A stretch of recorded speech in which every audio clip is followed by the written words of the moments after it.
presented by Vardhan Films. तमाशा digital recording studio Lucknow. DJ Manish Raxaul. कहो सुग्रीव सावरिया जानलेवर का दारू पी के गईनी हम कोलनी से मरले बिया मौगी हमर छोलनी से मरले बिया मौगी हमर छोलनी से दारू पी के गईनी हम कोलनी से मरले बिया मौगी हमर छोलनी से निशा में रही कुछो ना बुझाई दगल है बिया खोरनी से दारू पी के गईनी हम कोल्हनी से मरले बिया मौगी हमर छोलनी से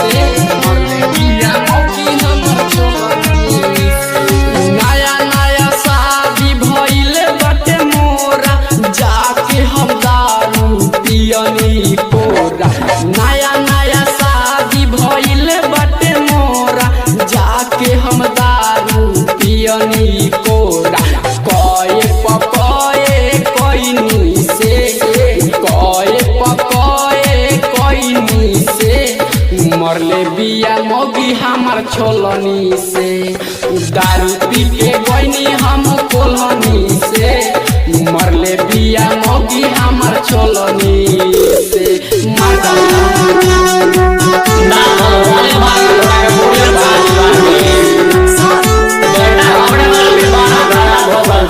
presented by Sugriva Sawariya entertainment.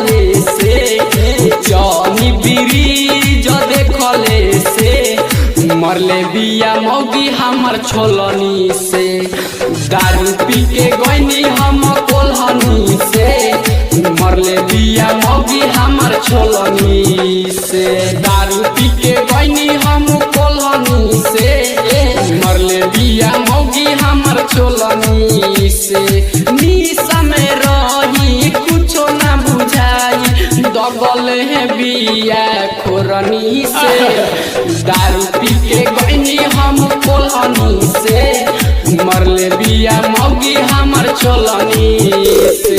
तमाशा digital recording studio Lucknow. Sugreev Sawariya entertainment को गाना सुनने के लिए चैनल को सब्सक्राइब कीजिए।